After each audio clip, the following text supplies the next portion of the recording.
우리 옆 사람들과 이렇게 인사하겠습니다. 예수님 이름으로 사랑하고 축복합니다.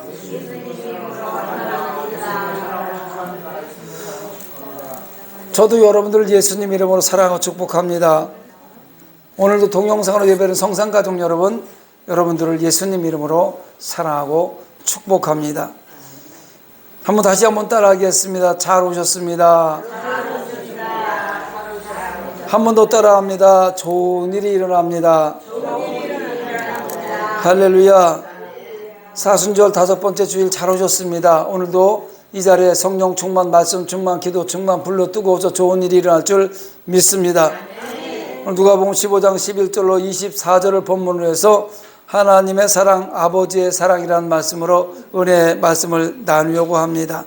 한번 따라합니다. 하나님의 사랑, 아버지의 사랑. 오늘 본문의 말씀은요, 우리가 너무나 잘 알고 있는 잃어버린 아들에 대하여 비유로 예수님이 말씀하시는 내용입니다.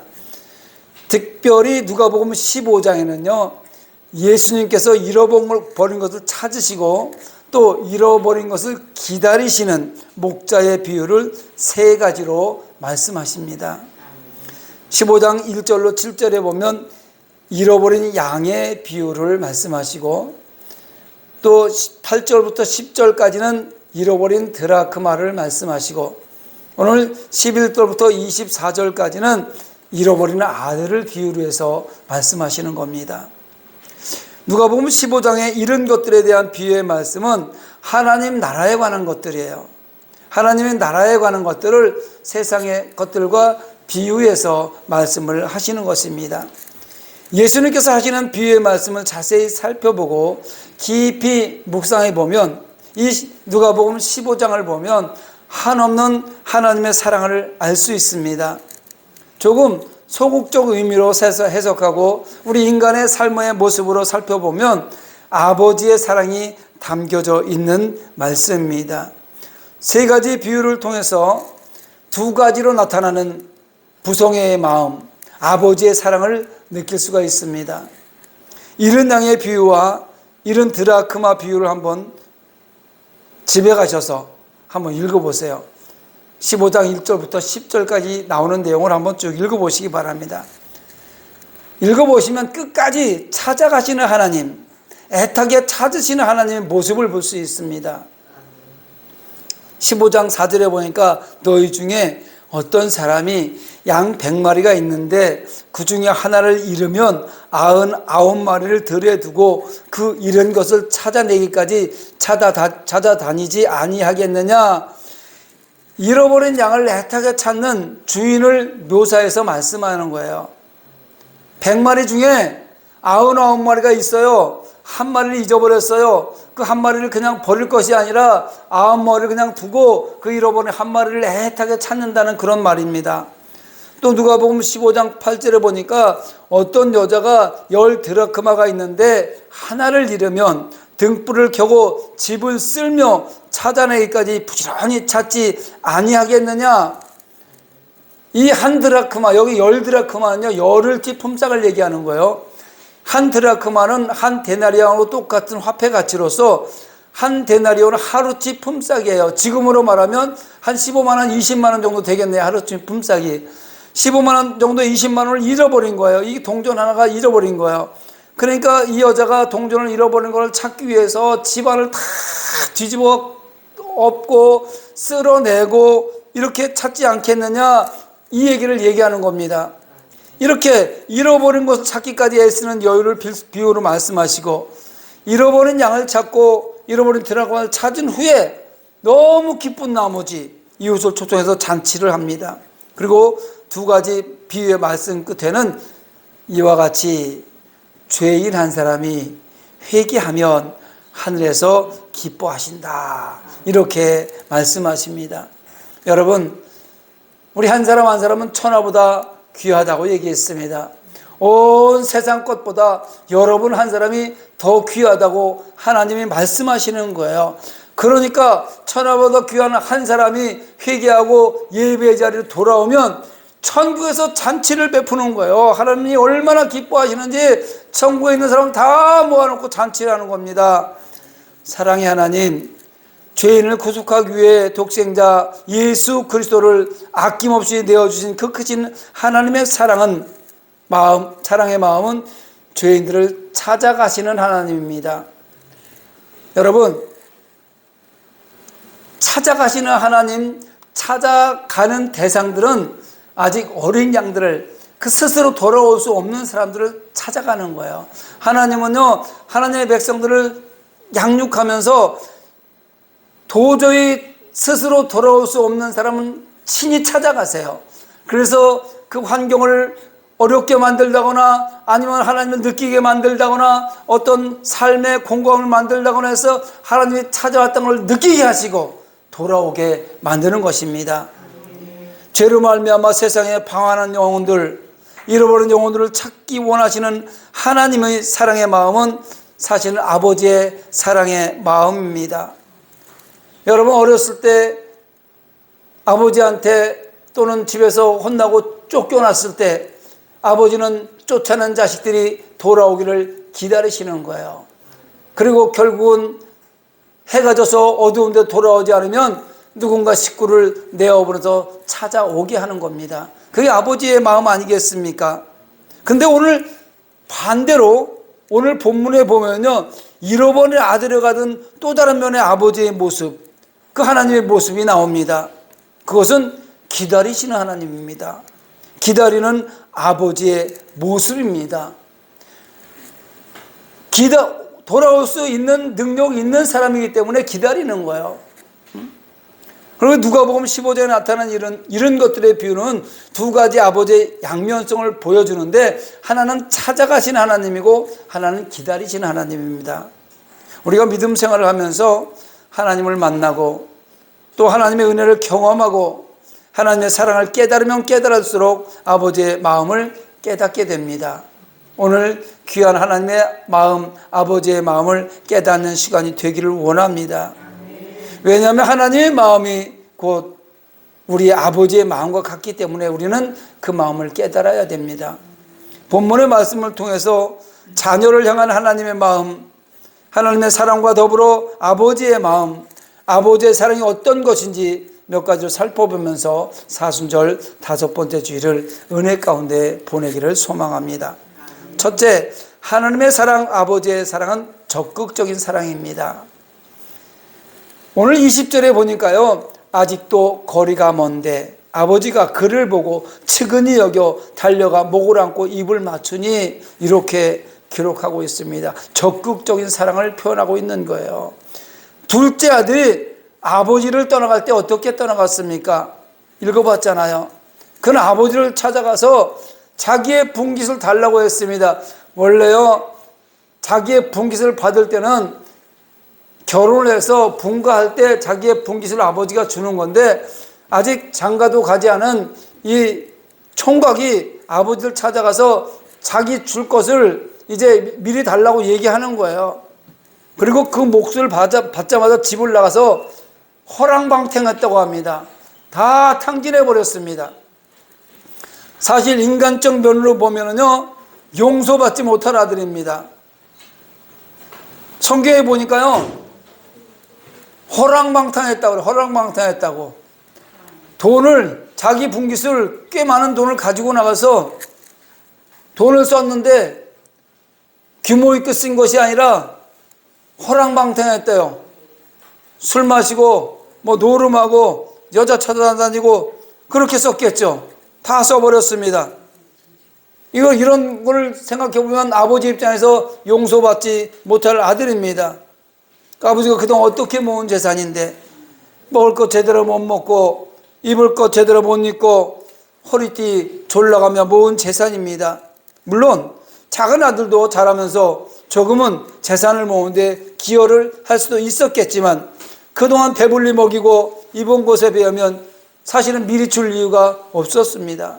그런데 본문의 말씀을 보면요, 그럼에도 불구하고 아버지는 재산을 나누어 줍니다. 이것이 아버지의 사랑 아니겠습니까?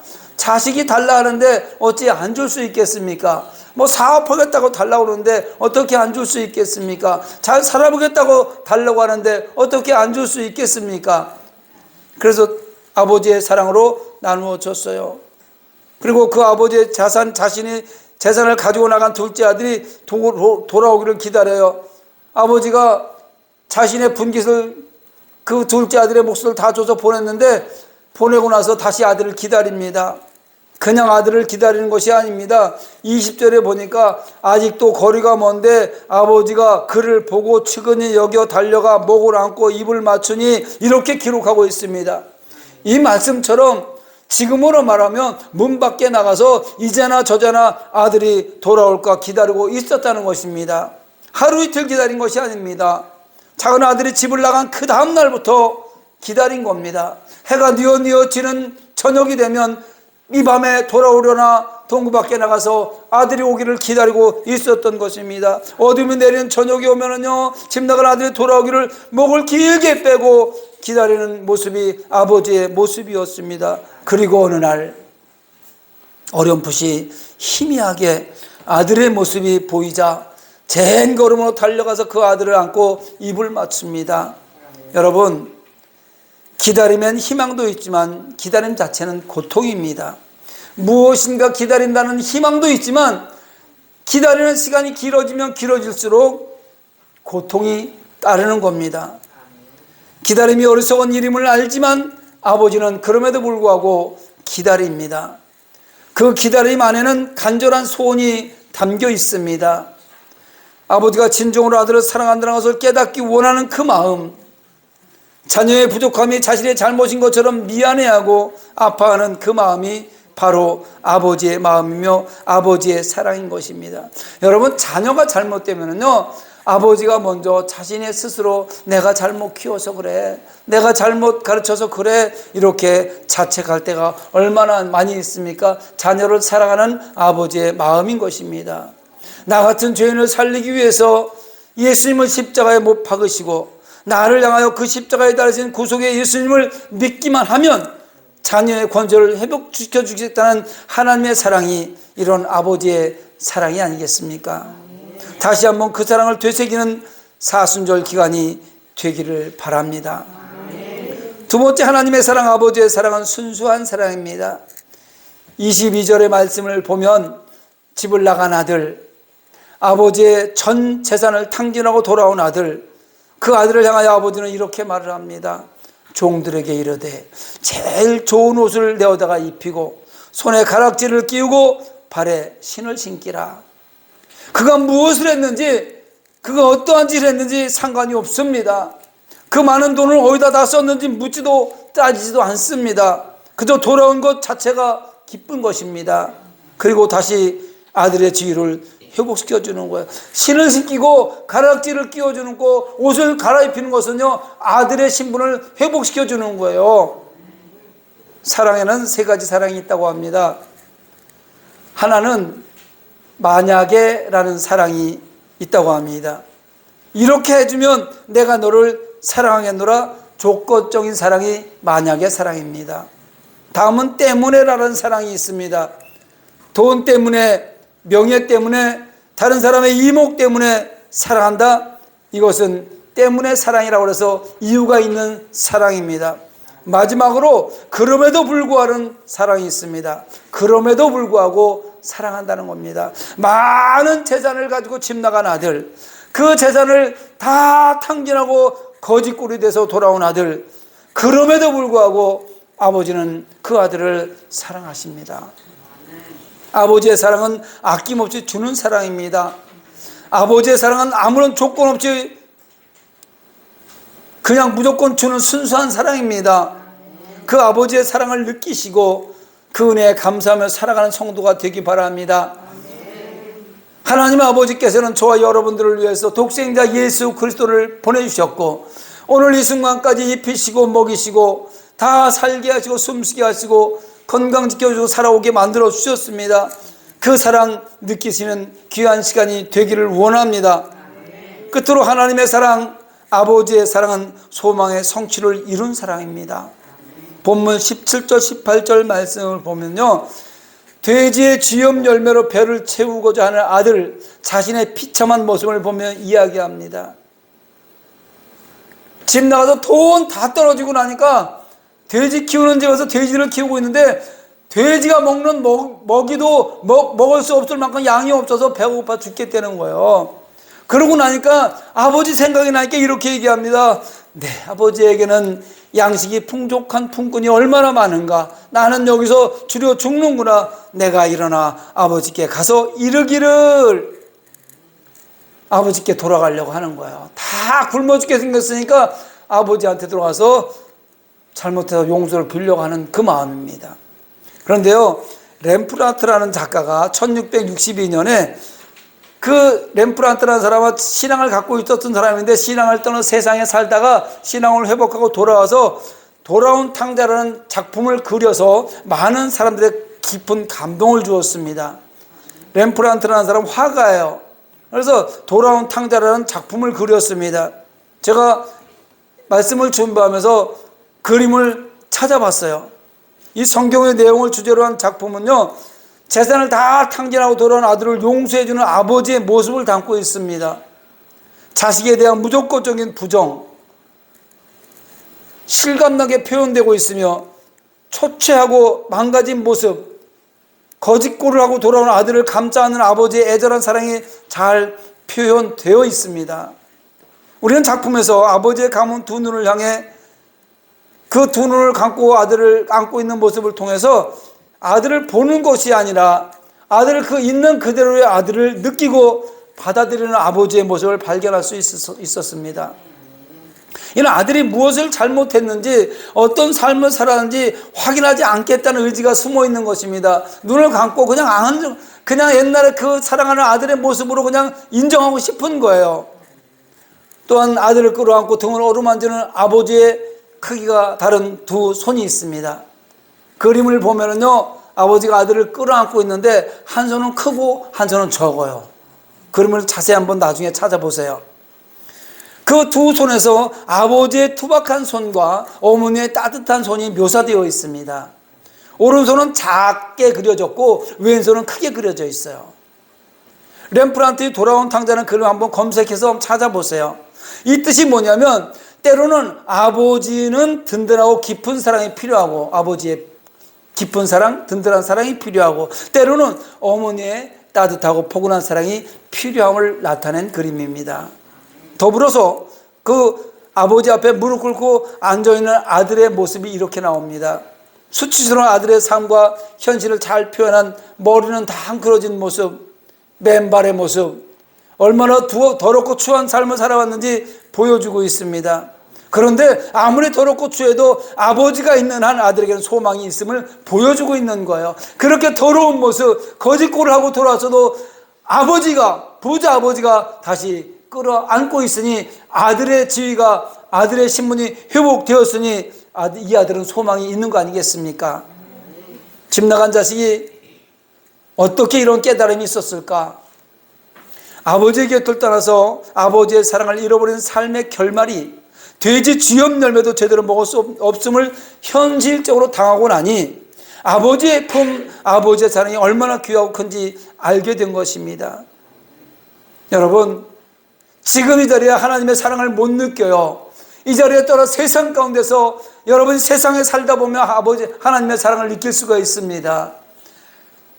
집 나가면 무슨 고생이라고 그러잖아요. 예. 부모 떠나면 고생하는 거예요. 하나님 떠나면 잘 살 것 같지만 초췌해지는 거예요. 죽습니다. 영혼이 죽어요. 아버지의 지속적인 사랑이 아들로 하여금 그 사랑을 깨닫게 한 거예요. 아들이 나가고 나서 그 다음날부터 기다리던 아버지의 그 마음이 전해진 거란 말입니다. 그리고 같이 살 때 느꼈던 그 아버지의 사랑이 그 마음속에 남아 있었던 거예요. 포기하지 않는 아버지의 사랑으로 하여금 자식의 발걸음을 집으로 옮기게 했다는 것 아니겠습니까? 결국 반드시 돌아올 것이라고 기다리던 아버지의 소망이 성취되는 것입니다. 사랑하는 성도 여러분, 마태복음 12장 20절에 보니까 상한 갈대를 꺾지 아니하며 꺼져가는 심지를 끄지 아니하기를 심판하여 이길 때까지 하리니, 성경은 이렇게 기록하고 있습니다. 하나님의 사랑, 아버지의 사랑은 하나님의 자녀들이 험한 세상을 살아가면서 넘어지고 쓰러지기도 하지만 결국에 믿음으로 이기고 돌아오기만을 기다리신다는 것입니다. 끝까지 기다리고 계시는 겁니다. 내가 연약할수록 우리의 하나님 아버지는 나를 더욱 사랑하십니다. 내가 연약할수록 하나님 아버지는 나를 더욱 귀히 여겨 주십니다.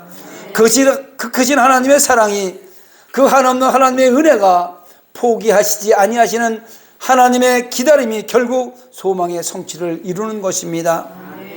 저와 여러분이 할 수 있는 것은 지극히 제한적입니다. 저와 여러분이 할 수 있는 게 뭐 있겠어요? 저와 여러분이 하나님을 향해서 하나님을 기쁘시게 할 수 있는 일이 뭐가 있겠어요? 뭘 해서 하나님을 기쁘시게 할 수 있겠어요? 제한적입니다. 그런데 먼저 그 나라와 의를 구하는 기도를 해야 됩니다. 이것이 하나님을 기쁘시게 하는 거예요. 그거 외에는 할 수 있는 것이 없어요. 먼저 하나님 나라와 하나님의 의를 위해서 구하는 기도를 하시기 바랍니다.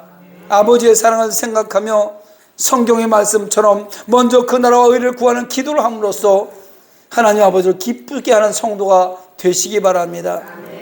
하나님의 말씀에 아멘으로 순종하고, 다시 한번 묻습니다. 아멘으로 순종하고 오직 하나님께만 영광을 돌려드리는 성도가 되기를 원합니다.